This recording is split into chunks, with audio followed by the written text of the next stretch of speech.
Do you know a Peter Parker who's Spider-Man? Yes. Is that him? No. Can you please explain what is going on? After I shut that spell down, we started getting visitors from every universe. Multiverse is real. I need you to capture them before they destroy the fabric of reality. I'm gonna need some help. You guys ready? Let's catch some multiverse men. Spider-Man, No Way Home. What was your name again? Dr. Otto Octavius. Seriously, what's your actual name? Welcome back, everyone. Happy Thanksgiving. This is going to be my new Spider-Man No Way Home trailer video. There's a bunch of new footage, and they give us a bunch of details about what's happening with the multiverse during this movie as we head into Doctor Strange 2. We also have to give thanks for this amazing new meme format that they've given us. Do you know a Peter Parker who's Spider-Man? Yes. Is that him? No. Is that him? No. Is that him? No. Is that him? No. Is that him? No. Is that him? Yes. If you're brand new to the channel, I do Marvel videos every week. Be sure to subscribe to get everything. We also just started doing Hawkeye episodes, and I just posted my episode 1 and episode 2 video, so I'll have links for that down in the description below and at the end of this. But during this new trailer footage, Doctor Strange and Spider-Man have captured Dr. Octopus in the basement of the Sanctum in that special prison cell, and they've started to work out all the damage from the multiverse spell. Spider-Man is still struggling to understand exactly how bad this is.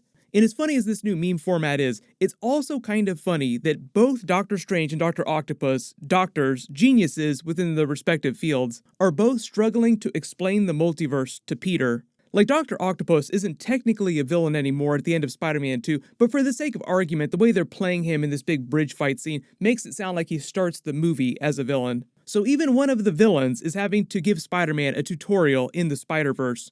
During my last couple of Spider-Man videos, I've already talked about the theory that Dr. Octopus isn't actually a villain during the movie. Like, he actively tries to help Spider-Man fix this problem, where what the Sinister Six characters are doing threatens to destroy all of reality. But they have all these great Tobey Maguire moments and jokes during these scenes. Like, it kind of starts during the actual bridge fight, where Peter takes his Iron Spider mask off, and Dr. Octopus is like, "Wait, what? You're not Peter Parker." Thinking that during that whole fight that they were having, he'd been fighting Tobey Maguire's Spider-Man, and that's why he says, "You think your fancy new suit is going to save you," and jokes to his octopus arms about how they're having a competition to see who has the most arms when he busts out the Iron Spider legs.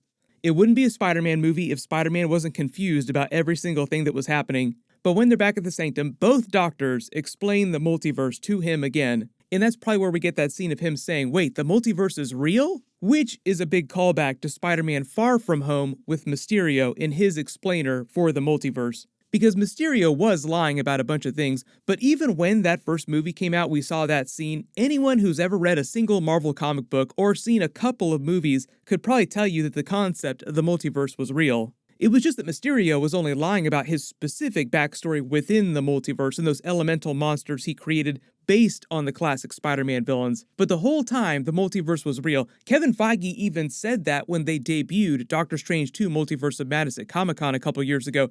Just because Quentin Beck makes up lies about the multiverse doesn't mean it isn't real.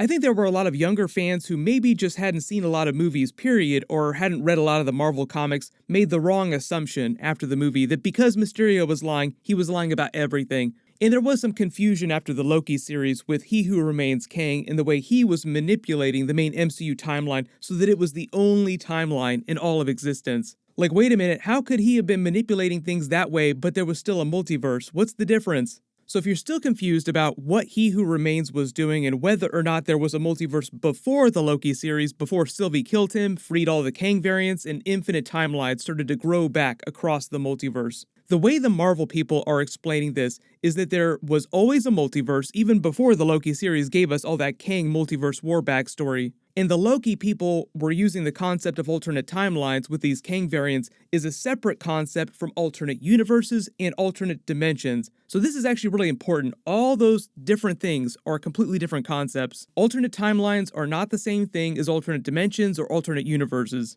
The Loki series was mostly about the Kang multiverse war as it applied to alternate timelines, per this Miss Minutes TVA tutorial. The only time that they would intervene to shut down a branch timeline was when they detected that it would give rise to a dangerous Kang variant.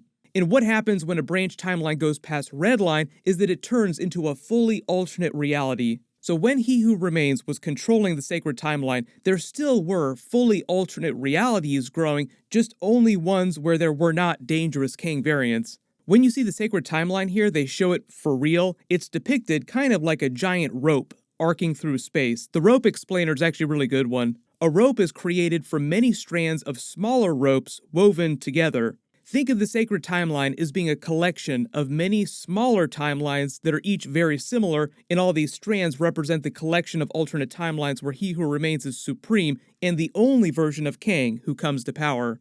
And He Who Remains was controlling the sacred timeline for all the Marvel Infinity Saga movies, Iron Man to Avengers Endgame, also technically Eternals too, because that takes place at the beginning of the timeline, like the birth of the main MCU universe. So He Who Remains did allow the Celestials to continue doing what they were doing during that movie. And during the first Doctor Strange movie, during Marvel Phase 2, the Ancient One speaks of the multiverse and sends Doctor Strange on a cosmic tour of it. He passes through many alternate dimensions, each one more dangerous than the last. So while he's on this tour of the multiverse, he's doing it within the sacred timeline. And what that means is that Marvel is just using the term multiverse to loosely describe a couple of different concepts. Alternate dimensions, alternate universes, now alternate timelines with all the Kang variants. So the multiverse has always existed, it was just that He Who Remains was limiting the subset of timelines where his Kang variants came to power. Like, everybody's cool, everybody can do whatever they want, just not you other versions of Kang. And during this new Spider-Man No Way Home trailer, Doctor Strange also tells Peter, this is really important, the Scooby-Doo gang, that they have to capture the other Sinister Six characters before they destroy the fabric of all reality, the entire multiverse. So no pressure, Spider-Man. What that means is that Willem Dafoe's Green Goblin, Jamie Foxx's Electro, Sandman, the Lizard are doing something that makes whatever Spider-Man did to mess the spell up even worse, and we're watching it play out in this Statue of Liberty scene, where Doctor Strange is staring at the sky, tearing with those huge purple gashes. Those are literal tears in the fabric of reality. You can kind of tell this is happening after Spider-Man's big battle with all the villains, because the giant Captain America shield has already fallen to the ground. There's this rubble all around the Statue of Liberty, so it's after their big final boss fight. But talking more about big threats from beyond our main MCU universe main dimension and getting into Doctor Strange 2 Multiverse of Madness plot, the main job of the Sorcerer Supreme of Doctor Strange is to protect the main MCU reality. That's what he was joking with Iron Man about during Avengers Infinity War. What's your job exactly? What is your job exactly besides making balloon animals?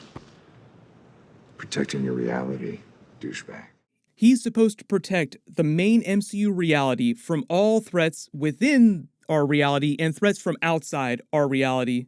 Threats like Dormammu, and he's only one of many cosmic villains that are super powerful that exist outside the main MCU dimension. The next best example, a lot of you probably already connected these dots, is the Dweller in Darkness from the Shang-Chi movie. Even though he destroyed the Ta Lo dimension where Shang-Chi's mother and her people came from, the Dweller in Darkness itself did not originate in their dimension. It came from a dimension called Everine, and it's one of the Marvel Fear Lords.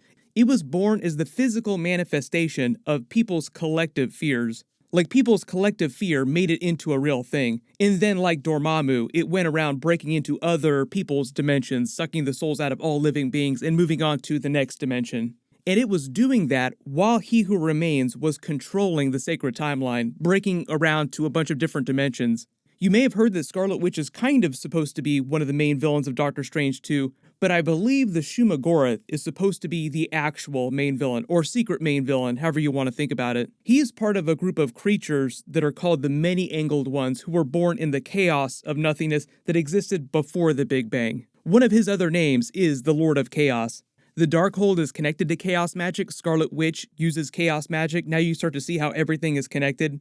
Shumagorath mostly exists in the space between dimensions, and he's one of the most powerful Elder Gods. He's like a very Cthulhu version of a Marvel Elder God, an eldritch horror who used to rule over the main MCU dimension millions of years ago until he was banished to the space between dimensions. And along comes the Spider-Man to botch Doctor Strange's spell, then the Sinister Six characters also trying to break the fabric of all reality, just creating these tears in the reality between dimensions, and it seems like the perfect opportunity for him to come back. And what Scarlet Witch is doing during that movie makes things even worse. Spider-Man No Way Home kind of shows you that a bunch of people and things from alternate universes, like alternate versions of Spider-Man, Tobey Maguire, Andrew Garfield, their villains are combining in this main MCU universe because of Doctor Strange's spell. Scarlet Witch is trying to bring her children, Billy and Tommy, back, doing something not too dissimilar, like scramble reality in a way that will bring her children back, using her chaos magic in the Darkhold. So she's manipulating the multiverse in a really dangerous way that's not too dissimilar from what's happening in Spider-Man No Way Home. Same basic problem, different day. Just another day in the life of Doctor Strange, Sorcerer Supreme, trying to stop all these Marvel heroes from breaking all of reality.